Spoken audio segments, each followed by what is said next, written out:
Abrir a sua Bíblia no livro de Levítico, capítulo 23. Nós vamos ler dois textos, um no Antigo e um no Novo Testamento. Levítico 23, verso 15.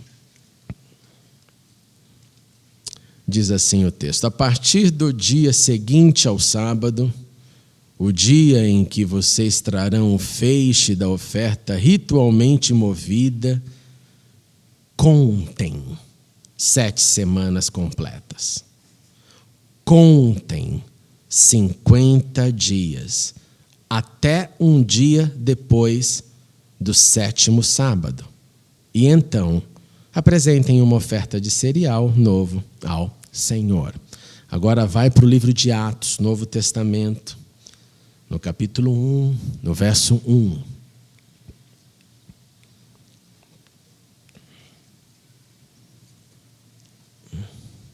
Nós vamos ler até o verso 4.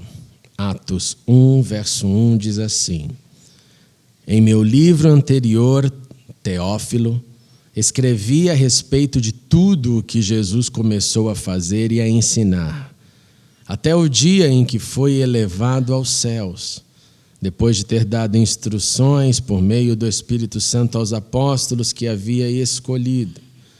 Depois do seu sofrimento, Jesus apresentou-se a eles e deu-lhes muitas provas indiscutíveis de que estava vivo.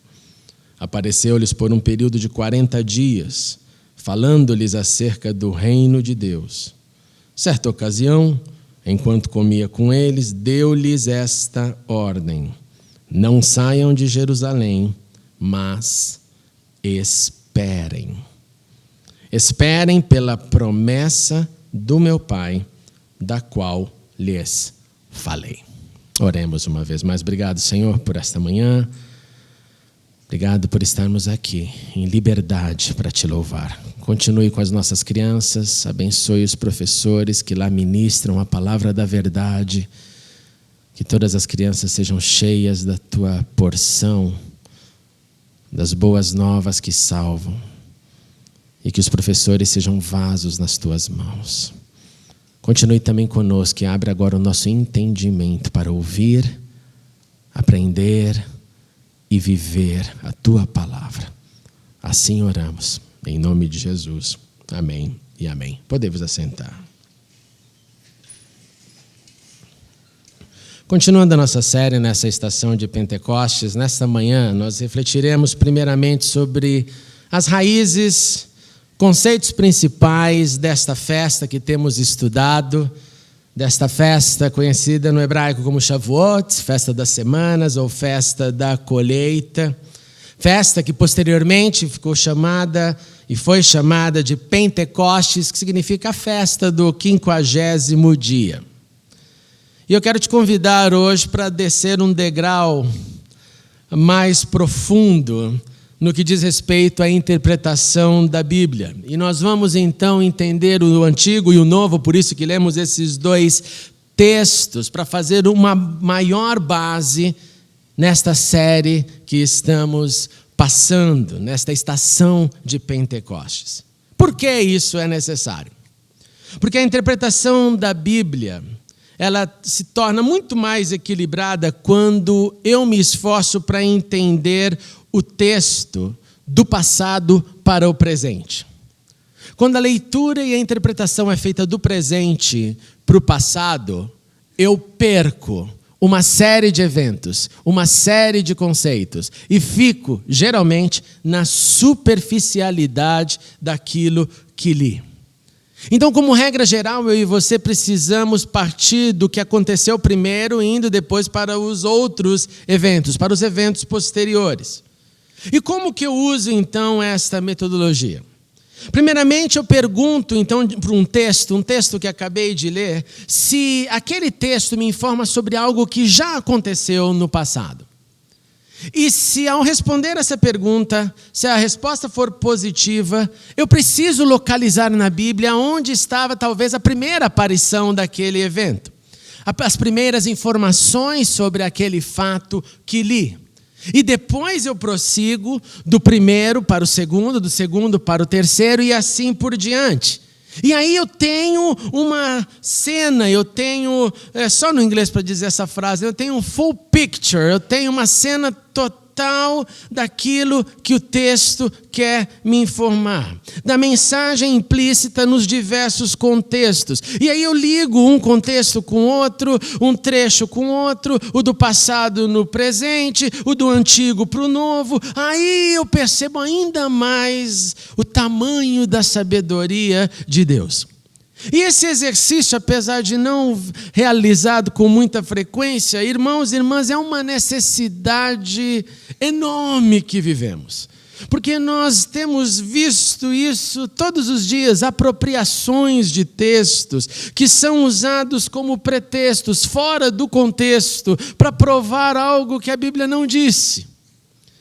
E aí, erradamente, as instruções são passadas e pessoas, às vezes, criam jargões da palavra que nunca estiveram na palavra, que não faz parte de nenhum contexto, a não ser faz parte somente da ideia popular do que a Bíblia diz, mesmo quando ela não disse nada a respeito daquilo que muitos e tantas pessoas pensam estar lá e nunca esteve. Eu preciso, então, conversar com o texto. Eu preciso, então, não ser um discípulo passivo que somente escuta. Eu preciso aprender aprendendo. Eu preciso estudar e vivenciar de uma maneira ativa. Por isso, preste atenção. Porque então você vai sair daqui nesta manhã com mais uma ferramenta para continuar a sua caminhada com a Bíblia. Então, no Antigo Testamento, nós lemos um trecho que nos fala sobre esta festa, e essa festa é uma das 3 principais festas que os filhos de Israel deveriam observar, deveriam celebrar.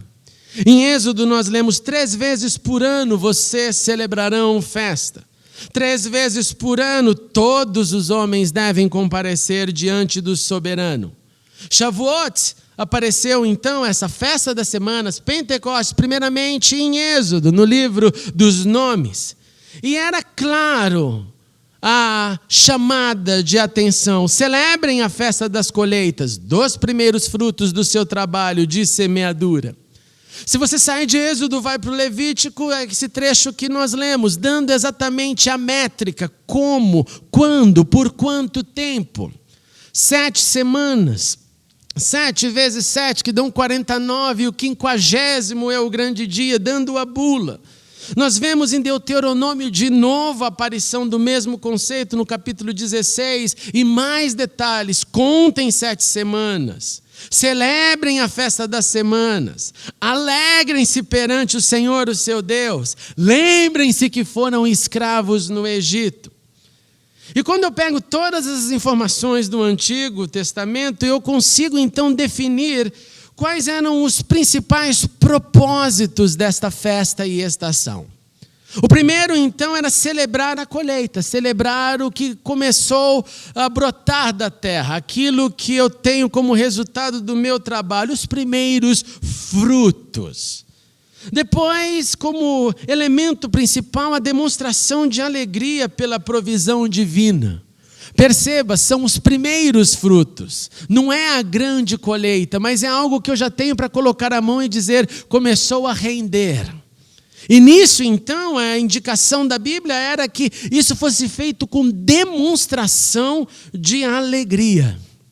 Terceiro, eu então deveria não só demonstrar como quem demonstra por obrigação, mas eu deveria me alegrar diante do Senhor. E uma pergunta interessante para você fazer para o seu coração e mente: como que você se alegra diante de Deus?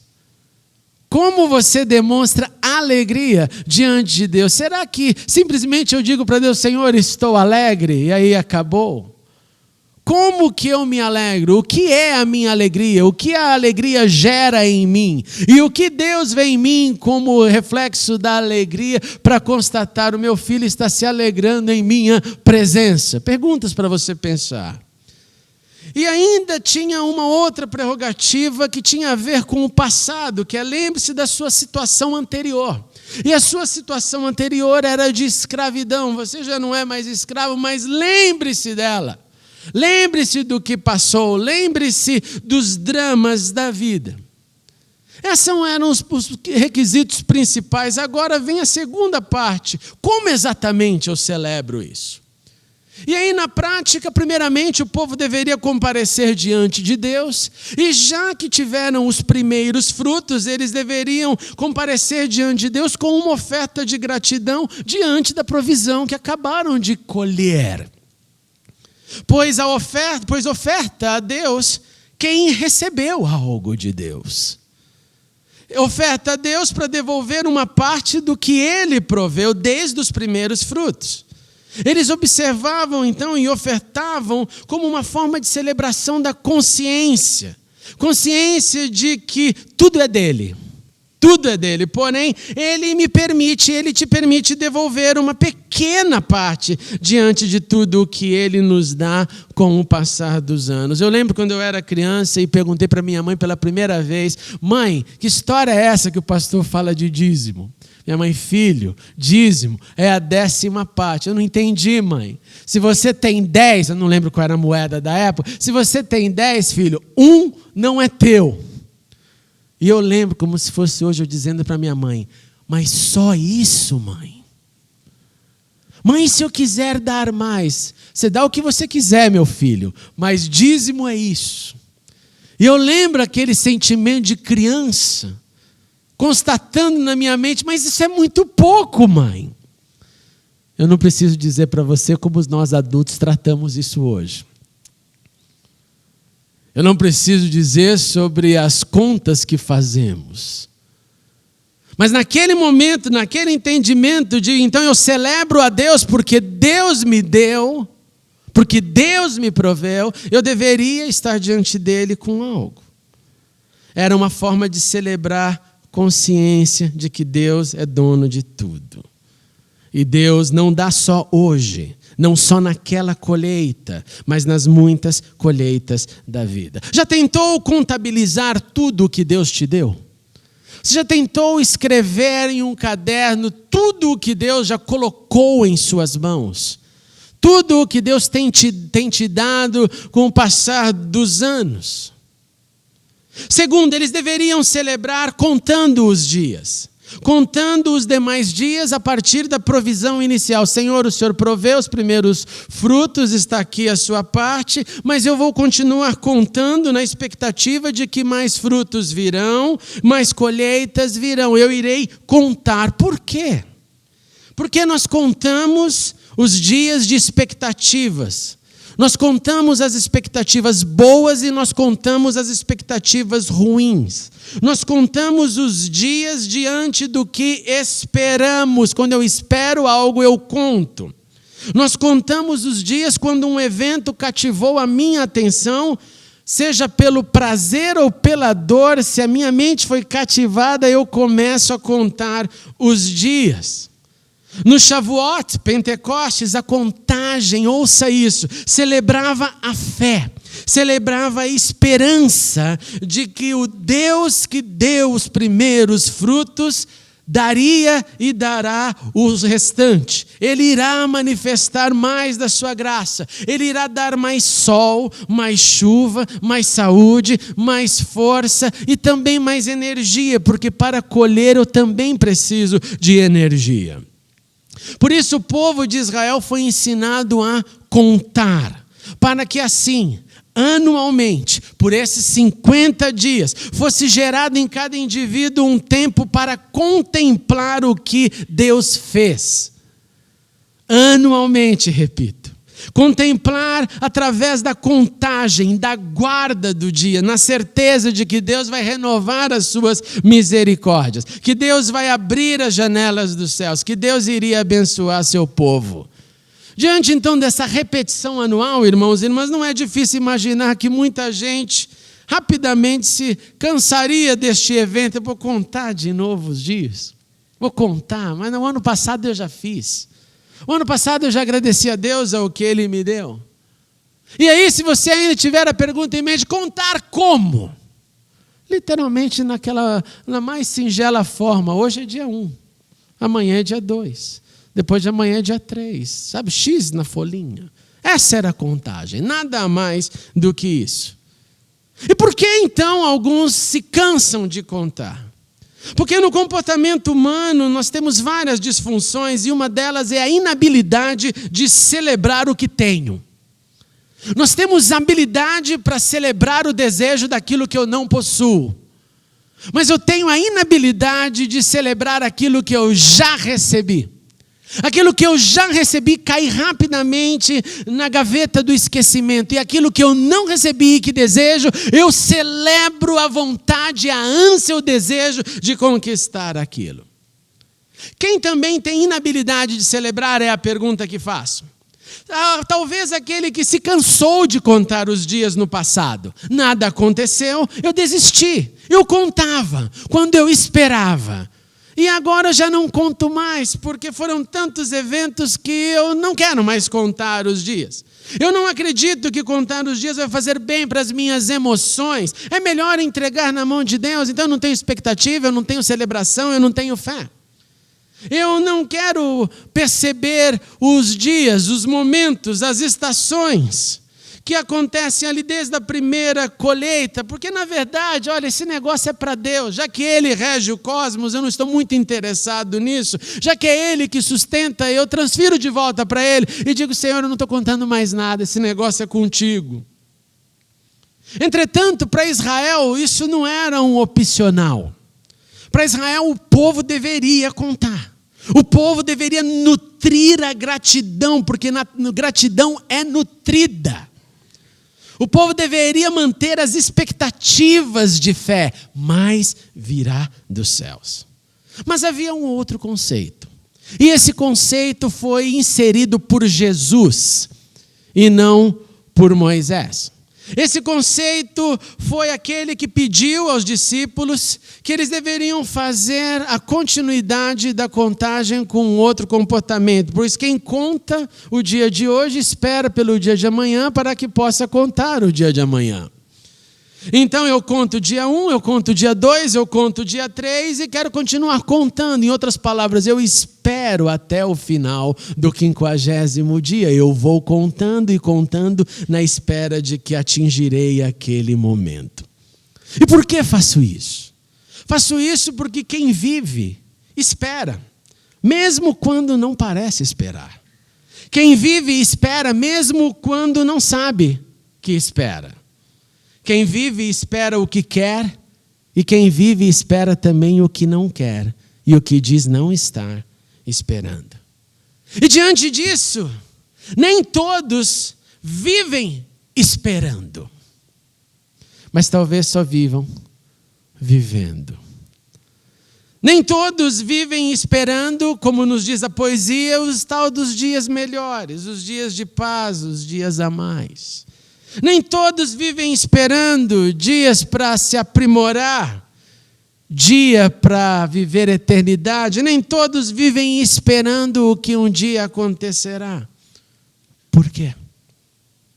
Porque assim como a contagem pode ter cessado pela ausência da celebração, a espera pode não querer mais esperar. Já que me frustrei no passado, eu não quero mais esperar. Por isso que não contam, não esperam. Pelo contrário, vivem o dia sem esperança, sem vibração, sem expectativa. O que será desse dia, dessa vida, desse momento? Não sei também, não quero saber. Quem conta, precisa esperar. Porque quem conta, acredita na espera e naquilo que virá. Jesus apareceu num período de 40 dias, falando acerca do reino dos céus. Naqueles 40 dias, durante o Pentecostes, a missão continuava a mesma e os discípulos estavam certamente, irmãos e irmãs, contando. Eles estavam vivendo esta jornada. E então, quando eles ouviram da voz do Senhor Jesus, olha, não saiam de Jerusalém, mas esperem. Eles simplesmente, no mínimo, fizeram uma associação. Nós estamos esperando e agora vem o mestre e diz, espere. Eu tenho já contagem dentro de mim, aprendi dos meus pais, eu conto, eu celebro, eu penso, eu digo os céus que se abram, e vem Jesus e diz: espere. Há um aliado agora, há uma perseverança agora. Eu não sei o que vai acontecer, mas eu devo esperar. O mestre disse isso. Então, no mínimo, foi natural para os discípulos associarem. Eu acho que algum deles deve ter dito um para o outro: imagine se essa promessa que estamos esperando acontecesse em Pentecostes, já que estamos contando. Isso é o óbvio. Isso é o óbvio. Imagine se a espera terminar junto com Pentecostes. Pode ter Pedro dito para André. E aconteceu. Naquele Pentecostes, no fim da contagem, resultou o fim da espera. Contagem junto com espera. Portanto, irmãos e irmãs, Pentecostes parece também nos informar que faz sentido contar, mas esperar.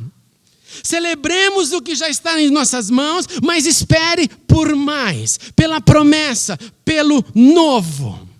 Pois todos que contam, pode contar esperando chegar num determinado fim, com uma finalidade. E Pentecostes nos diz que a finalidade é o recebimento da promessa de Deus.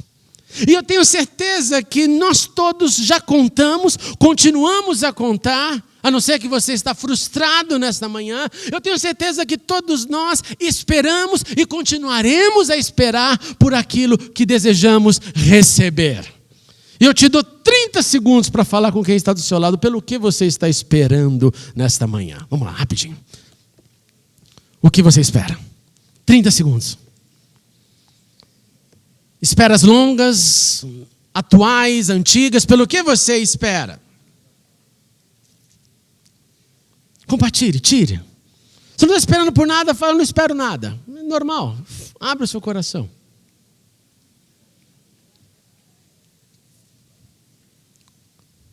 Agora responda rapidamente: você está contando os dias para alguma coisa? Você está contando na expectativa de que algo aconteça?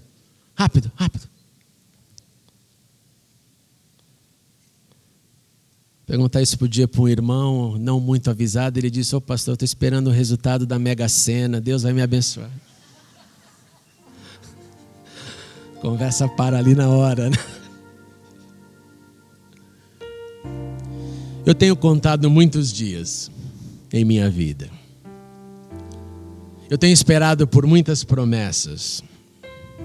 Eu estou abrindo meu coração para vocês. Eu tenho esperado por respostas às minhas necessidades. Neste feriado eu fui visitar os meus pais. Chegou a madrugada, eu acordei sem sono, comecei a orar e comecei a agradecer a Deus. E falei: Deus, obrigado. Obrigado porque por muitos anos na Inglaterra eu fiz uma oração. Eu dizia para Deus assim: Senhor, eu fico aqui até quando o Senhor quiser, o Senhor quem manda. Mas permita-me levar os meus filhos para ficar com seus avós. Permita-me, Senhor. Então eu orava para os meus pais viverem. Falou: o elixir da longa vida era a minha oração. Senhor, dê vida para eles, porque eu quero ver meus filhinhos com eles. E quando eu pude, nesse feriado, ver ali meus pais com os meus filhinhos uma vez mais, eu falei: obrigado, Senhor. Eu celebrei a contagem. Celebrei e continuei a contagem. Eu disse: Senhor, eu espero por mais dias como esses. Eu espero por mais dias que a gente possa celebrar como família. Eu contei 17 anos, esperei por bastante tempo até a vinda deste meu Pentecostes. E ao mesmo tempo que outras contagens e esperas parecem que elas só continuam. Parece que elas habitam num terreno de total deserto. Eu conto, o 50º dia não chega nunca. E eu espero e nada. Eu continuo então contando. A contagem já está nos milhões em algumas áreas. E ali no deserto, umedecido, com muita lágrima, clamando pelo completar das colheitas, eu digo: Senhor, o Senhor já começou, complete. É quando você tenta provar para Deus que Deus está atrasado. Senhor, o Senhor já fez a parte mais difícil, conclua logo. Acho que Ele deve olhar para a gente e dizer: ô filhinho. E tudo o que eu tenho aprendido nessas horas, meus irmãos, de contagem de espera, é continuar a celebração do que eu já recebi. É olhar para trás e falar: Senhor, sim, na minha contabilidade das suas bênçãos tem tanta coisa que já aconteceu. Eu vou continuar contando, Senhor, eu vou continuar esperando, porque o Senhor é Deus fiel. Então, em nome de Jesus, conte, mas celebre o que já recebeu. Mas celebre de maneira que Deus se alegre. Você já pensou nisso, em fazer Deus sorrir com a sua atitude? Esse é um dos meus profundos clamores. Senhor, me ajude a te fazer sorrir. Porque quando os meus filhos me fazem sorrir, é fantástico. E você que é pai e mãe sabe disso. Eu falo: Deus, me ajude a te fazer sorrir. Celebre então cada segundo, cada momento. O dia, o momento que você pode viver, celebre, peçamos a Ele: Senhor, ensina-nos a contar os nossos dias, de tal maneira que alcancemos corações sábios. Volta-te para nós, Senhor. Até quando, eu te pergunto? Aplaca-te com os teus servos. Farta-nos de madrugada com a tua benignidade, para que nos regozijemos e nos alegremos todos os dias. Alegra-nos pelos dias em que nos afligistes, pelos anos em que vimos o mal. Apareça a tua obra aos teus servos e a tua glória sobre seus filhos, e seja sobre nós a formosura do Senhor nosso Deus, e confirma sobre nós a obra das nossas mãos. Sim, confirma a obra das nossas mãos. Mas além de contar, irmãos e irmãs, eu quero te encorajar a crescer na fé durante a prática da espera, durante o exercício da espera paciente, da espera que não tenta ajudar a Deus. Em nome de Jesus, não queira ajudar a Deus. A Bíblia é repleta de tentativas de gente que quis ajudar a Deus, deu sempre errado. Tentar ajudar Deus dá errado. Dá errado. Espere, confiando. Espere pelo fim da espera. Na espera que espera o fim daquilo que esperou. Pois assim como a promessa vem em Pentecostes, a promessa virá, irmãos. Espere crendo, espere orando, espere juntos com outros que esperam juntos. Pois nós não esperamos sozinhos e nós não contamos os dias sozinhos.